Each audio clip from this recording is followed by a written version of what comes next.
एक मन से जुड़ना अलग होता है, एक तन से जुड़ना अलग होता है भगवान से। भगवान से दो रिश्तों में जुड़ा जाता है, एक तो तन से जुड़ा जाता है, एक मन से जुड़ा जाता है।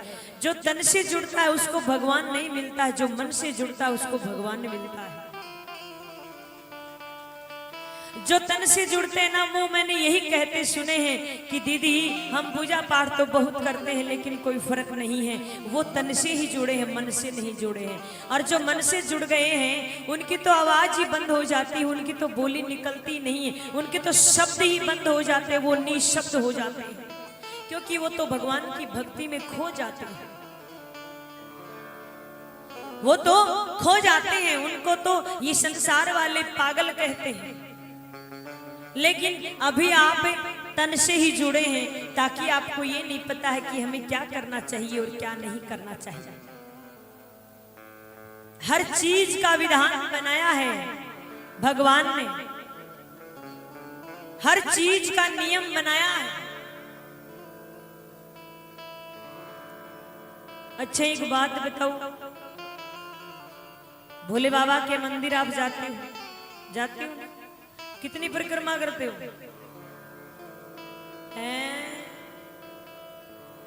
इस मंदिर में मुझे ये नहीं पता जलेरी किधर है। जो अपना जो मंदिर है बाबा का, इसमें हमने देखा है, हमें ये नहीं पता कि जलेरी किधर, मतलब जल जो बह रहा है बाबा का वो किधर है। क्योंकि शास्त्र कहता है जो जल बह रहा है उसके ऊपर से कभी गुजरना नहीं चाहिए। तो इस चीज का समिति ध्यान दे, जो जलेरी जिधर से गुजर रही है ना उसका कुछ बनाइए, उसके ऊपर से गुजरना नहीं है, बहुत पाप लगता है। और भोले बाबा के मंदिर में परिक्रमा कितनी करी जाती है?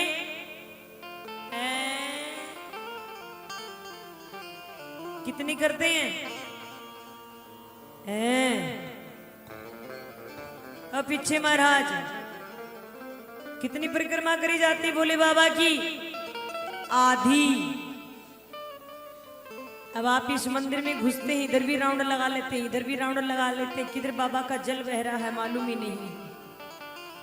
तो सबसे पहले ये सुधार करें, जल जो बहता है उसके ऊपर से हम गुजर नहीं सकते हैं। अच्छा, भगवान विष्णु की कितनी परिक्रमा करी जाती है? पीछे कितनी परिक्रमा करी जाती है?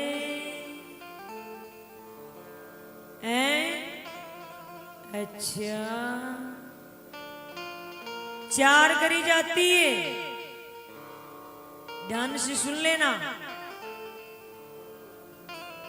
और देवी माँ की कितनी करी जाती है? बहुत बड़े पुजारी हो आप, कितनी करी जाती है? एक। ऐसे नहीं करी जाती है, ऐसे गोल करी जाती है। अच्छा, सूर्य भगवान की, सूर्य देवता की कितनी परिक्रमा करी जाती है?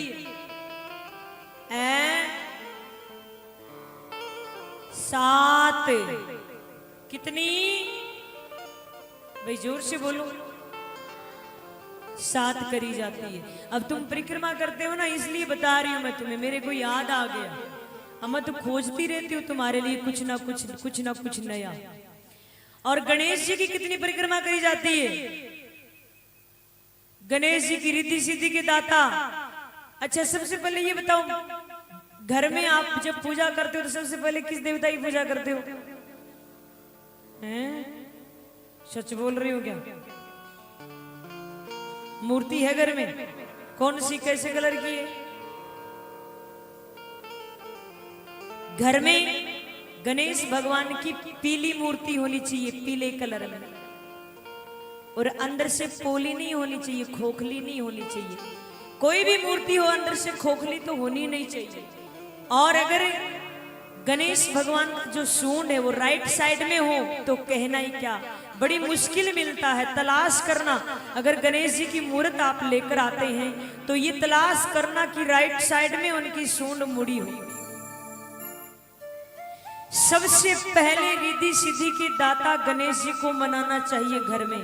बाद में आप जिस भी देवता को, जिस भी भगवान को मानते हैं उनकी आप पूजा करें। तो गणेश जी की परिक्रमा कितनी की जाती है? 3। कितनी? 3 करी जाती है।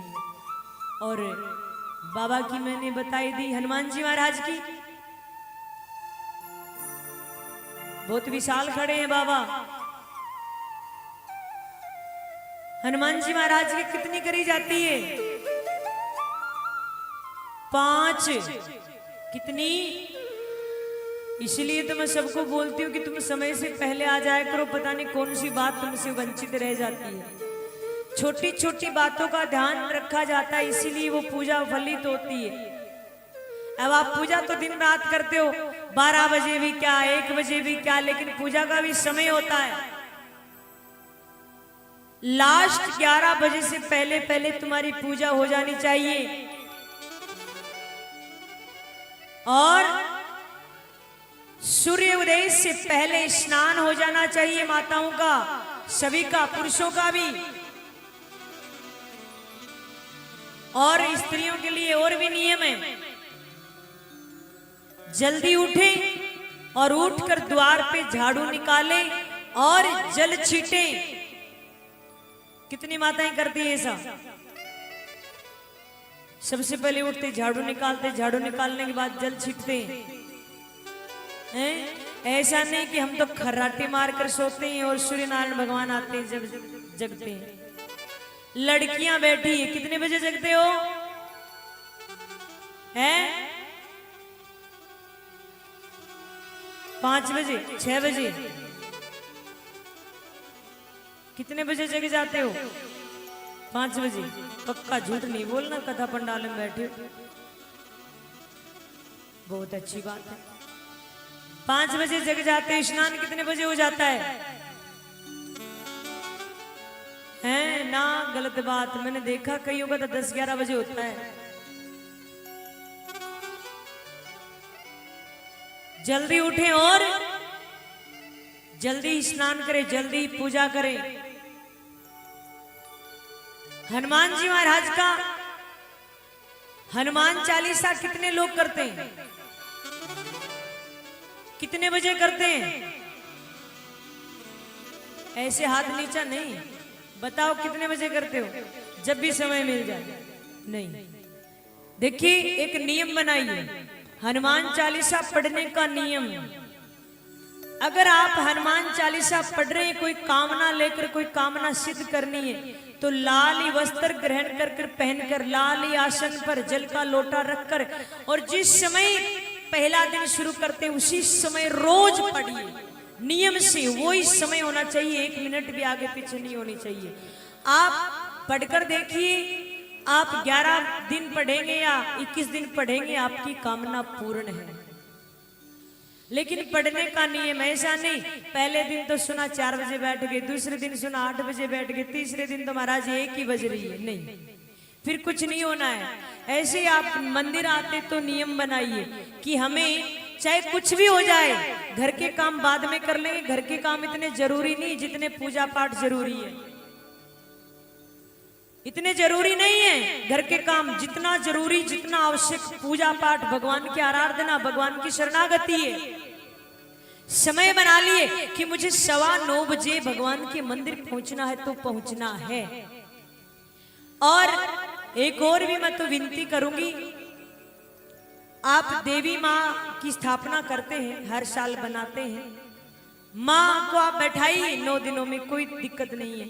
लेकिन एक और भी जो बड़े बड़े बुजुर्ग लोग बैठे, इनसे आग्रह करेंगे कि माँ को परमानेंट भी विराजमान करिए, प्राण प्रतिष्ठा करवाकर और हमारे मकराना से बुलवाकर माँ को हमेशा के लिए भी विराजमान करिए। और ये जो आपका विसर्जन का है नियम, इसको भी आप अपना रखिए, ताकि आपके गांव का भी उद्धार होगा। और आप आएंगे, जब माँ को साक्षात देखेंगे तो आपके दिन की शुरुआत ही अलग हो जाएगी। जब माँ का विसर्जन हो जाता है तो ये मंदिर खाने को दौड़ता है, और जब माँ साक्षात दिखेगी ना तो इसके आगे से कोई जाएगा तो एक बार चाहे वो कितना भी बड़ा पापी हो उसका सिर अवश्य झुकेगा, यहाँ से गुजरेगा।